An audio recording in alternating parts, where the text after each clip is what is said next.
Il existe des histoires lumineuses. L'histoire que je vais vous conter aujourd'hui est celle d'un jeune homme qui a tout donné pour les autres durant la Seconde Guerre mondiale. L'histoire d'un jeune Châtelleraudais, mort en martyr, béatifié par l'Église catholique en décembre 2025. Son nom, Colbert Lebeau. Figure de la jeunesse chrétienne locale, il a choisi en 1943 de partir au service du travail obligatoire, le STO. Non pas pour servir l'Allemagne nazie, mais pour accompagner ses camarades, soutenir leur dignité, leur fraternité et leur foi.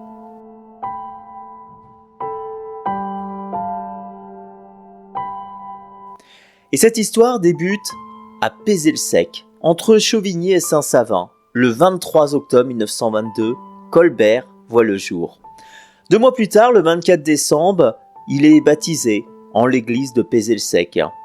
Fils unique d'une famille issue de l'agriculture, il vit une vie rude. Et bientôt, les Lebeau quittent la campagne pour Châtellerault, où son père trouve un emploi de cheminot. Ils habitent alors dans le quartier de Villevert, rue Alfred Hérault. Colbert fréquente l'école Henri Donard, écolier appliqué, enfant de chœur dans la paroisse Saint-Jacques de Châtellerault.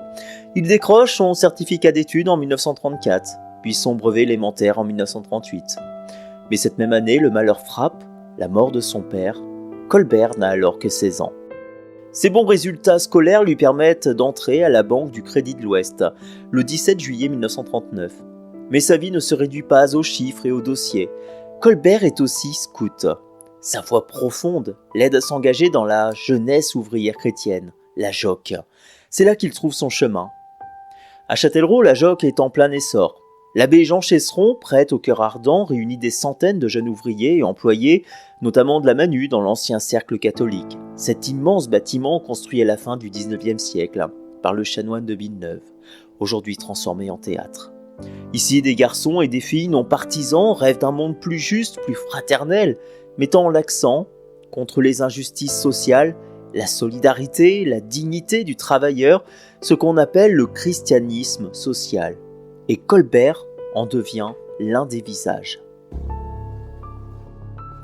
En juin 1940, la France capitule. C'est la guerre. Les troupes allemandes occupent Châtellerault. Le cercle catholique est réquisitionné par les Allemands. Les regroupements de jeunes sont surveillés et même interdits. Les réunions ne pouvant avoir lieu en ce lieu sont faites dans la clandestinité, bravant le couvre-feu. Colbert en devient responsable de la section des JOC locales.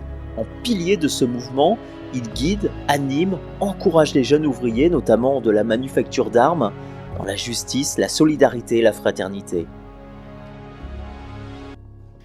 Mais en 1943, le service du travail obligatoire arrache des milliers de garçons à leurs familles pour les envoyer travailler en Allemagne.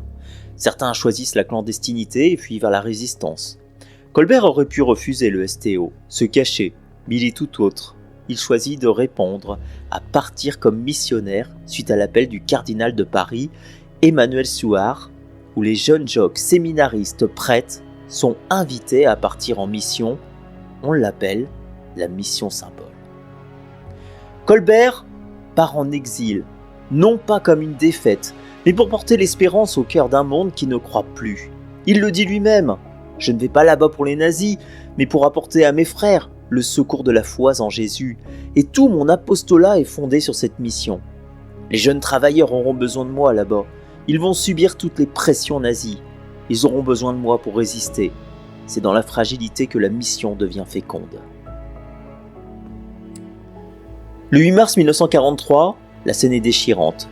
Nous sommes sur le quai de la gare de Châtellerault. C'est le jour vers l'exil. Colbert s'apprête à partir. À ses côtés, sa mère, sa fiancée, Madeleine, l'enlace, pleure, s'accroche. 2 femmes, une à chaque épaule. Il leur dit « Courage, je reviendrai, continuez ce que nous avons commencé ensemble. » Puis c'est le coup de sifflet. Les sentinelles allemandes pressent la foule douloureuse. C'est l'ordre. Oui, un ordre brutal qui arrache les familles à leurs fils. Colbert monte dans le wagon. Il part avec ses amis, André Doury et Paul Périnel. Arrivés à Paris, ils sont dirigés vers Thuringe, puis Leipzig et Mülheim en Saxe. Colbert découvre la dureté du travail dans les usines du STO, notamment de charbon allemande. Comme il le raconte dans ses nombreuses lettres envoyées à ses amis châtelleraudais, les journées sont longues, À 4 par chambre la nuit, la nourriture insuffisante. Et pourtant, au milieu de cette vie épuisante, Colbert continue de rayonner par sa foi. Après tout, si la Providence le place là, c'est qu'il y a une raison. Colbert se veut tout à tous, comme écrit un de ses camarades. À son arrivée, il part à la recherche des Français déjà arrivés. Il retrouve des jossistes.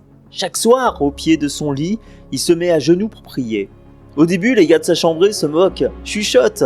Mais très vite, les rires cessent. Autour de lui, d'autres se mettent à prier et à espérer. En juillet 1943, il rencontre un prêtre clandestin, Clément Cotte. À la sortie d'une messe, il lui propose de devenir responsable catholique du camp. Il crée alors 11 sections de jocs dans les camps avec des cercles d'amitié, des réunions de prière, des groupes d'entraide malgré les interdictions policières et les difficultés de la langue. Il l'anime, il forme, il fédère. Il a cette douce impression de refaire les réunions d'avant-guerre à la manufacture. Comme quoi, même au milieu des pires conditions, il est toujours possible de garder l'humanité vivante. Colbert, dans ses lettres, nous raconte son quotidien. Pour moi, la vie est toujours la même. Nous poussons à fond l'action du groupe d'amitié, le GA, comme il l'appelle. Il travaille sans relâche, se couchant après les autres.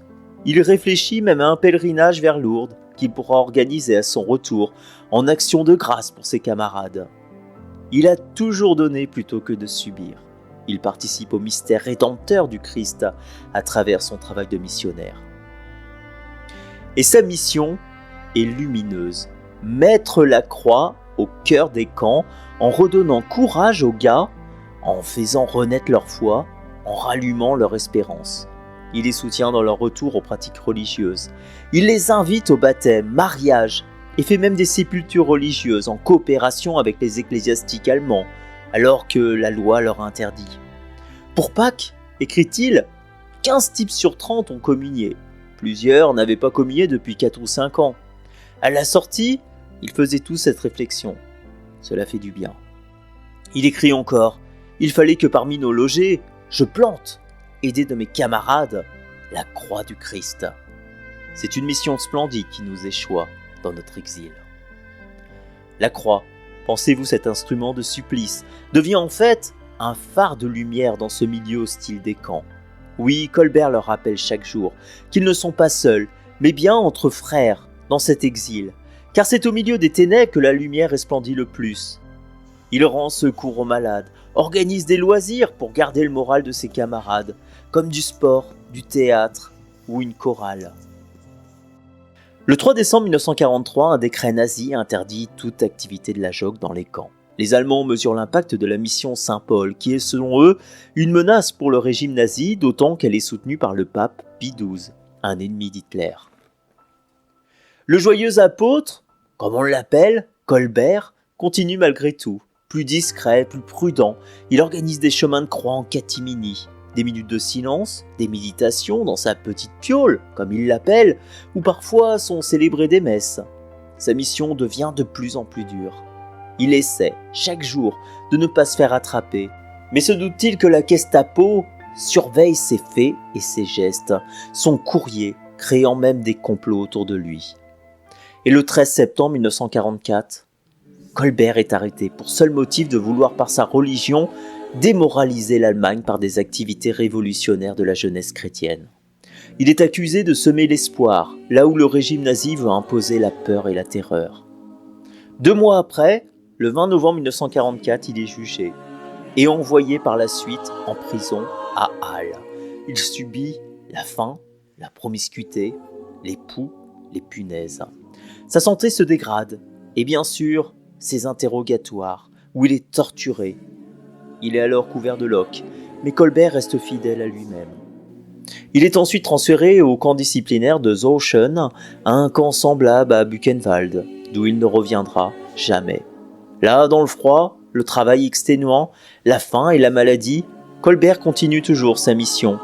Aider, soigner, consoler les plus faibles, jusqu'au bout, alors que même une épidémie de typhus ravage le camp. Et le 3 janvier 1945, à 22 ans, il meurt. D'après certains décapité, d'après d'autres d'un arrêt cardiaque. Tout ce qui est sûr, c'est qu'il n'a jamais répondu à la haine. Colbert n'a pas gagné la guerre, mais il a gagné une autre victoire, celle d'être resté humain jusqu'au bout, là où tout voulait le déshumaniser. À la fin de la guerre, en 1948, son corps est rapatrié en France, exposé à la chapelle mortuaire du Collège Descartes. Ses obsèques sont célébrées en l'église Saint-Jacques de Châtellerault. Son ami André Doury dira de lui, dans son éloge funèbre, qu'il fut un militant parfait, toujours tourné vers le bien des autres. Alors Colbert est-il mort pour la France? Mort pour les autres? Tout ce qui est sûr, c'est que son action a été exceptionnelle en tant que missionnaire. En 2000, Jean-Paul II le reconnaît comme martyr du XXe siècle, parmi 50 autres aussi scouts, prêtres, séminaristes, morts aussi d'épuisement ou abattus dans les commandos au camp pour avoir offert leur vie tout simplement pour leur foi.